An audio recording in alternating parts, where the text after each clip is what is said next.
Satu benang paika imika ga phangabra kolabra hangma tamda paba hayini har imika pini aini ngasi ma imika di zeros ka pika to imika pi ko wa paba imika pi di imika phang ko ten hai asu koira ma tamda hafta ama tha ma khan man imika phangada ma tamdu da ngasi khatak imika phangda bi mapa moina thawai sanu nuai ke asu kuin mama mapa khoina saba thakpa tumba khangda makai isab kai de soi ge पैसा है पैसा जो पीदना खोदना होनबीरी इसागीदमत वारा पुनसीद फजना तुम मखै चाब मखै खंद मखै इसाद वाकना होनरगा वजा mama Mopa अखै इसाजी वजा सिनरदा मोगी नचा ओरबरे नोई नोई तो सोदब सिनरबनी को नोई तो सिबिरो को हाय मतमदा ngasibu isada gi hajar mai थाव जब मादर में ngasibu वजा अइना हंगमने बसादा सार अंगांग के निका तिनी अतै दि लोइ लाया अखै सी स्कुल बिसदि कमाइ तो बुनाय कादा ए सारदा लैबनी पैखा नक्सला का पिथो कने हाबनी सिवाइ जु हाइलेबा लೈ हाय सारदने अइना हंग मतमदा सारदा अइना सा अइ इमिका अंगांग के इमिका से एलिमिनेशन तबजगे लैरगदि अंगांग दा अंग इचारपा तोंब जु क्लास 8 तमिसि बफमसिदा हें होगदि तमक स्कुल से चानि मक्से अदु हंदि क्लास 10 की थागदा बसि कैना मी पुना मकि लाइ खरबा लाग मतमदा इमिका पुला लाएबा मतमदा लाइ थवाइ चाएबा अइ चाकि इमिका पंदेबा फंदे वाला छाना हनी ना पे ngasi नु chi dai da iमिका पि हायबा मतुगी दमते मपा खाबनेबा इमिका तो एलिमिनेशन तौरगने इचा तो पिनागु हाय दुगा मपा ना फोन तौरपने दा इंगोंदा अंगांगी सुबानि इमिका की दमते इराम थोय नंग लाउ सिनेबा सोशल मीडिया दा वायरल कन्न ओरगलिबा पी नामजोगनु हाई स्कूल सोमुंग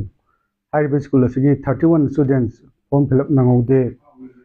एमिका फंगदे बोसन की साइट के एमिका डाउनलोड तोबा यादे हाइबा कन्न वायरल ओरगलिबा असगी मतंग दे मियाम लेबांग मियाम की मफम दा करी मखरदन थमजगे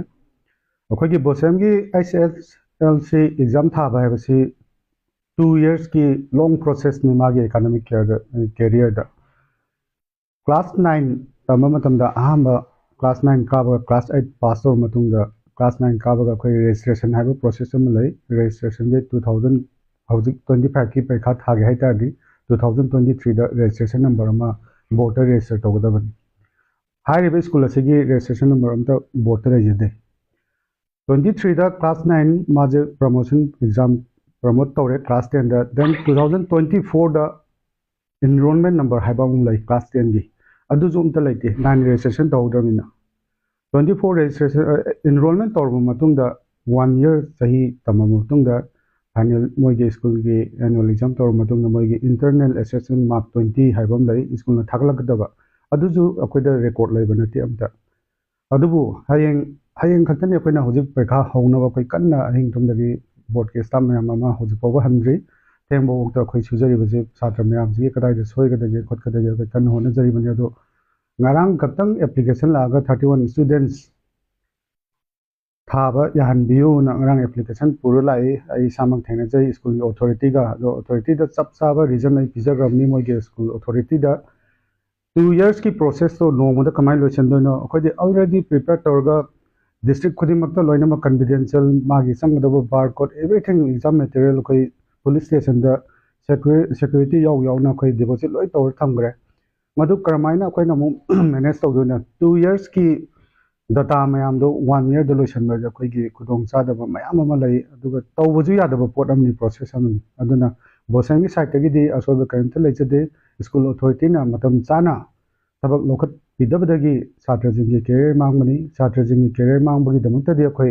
यामना नुवाइतब फावजै अदुबु कोई की बोसन की साइट दि लोखतपम थोपा मतंग चान चान लोखतपनि स्कूल अथॉरिटी की लाफ्स लेगिबदगी सेगी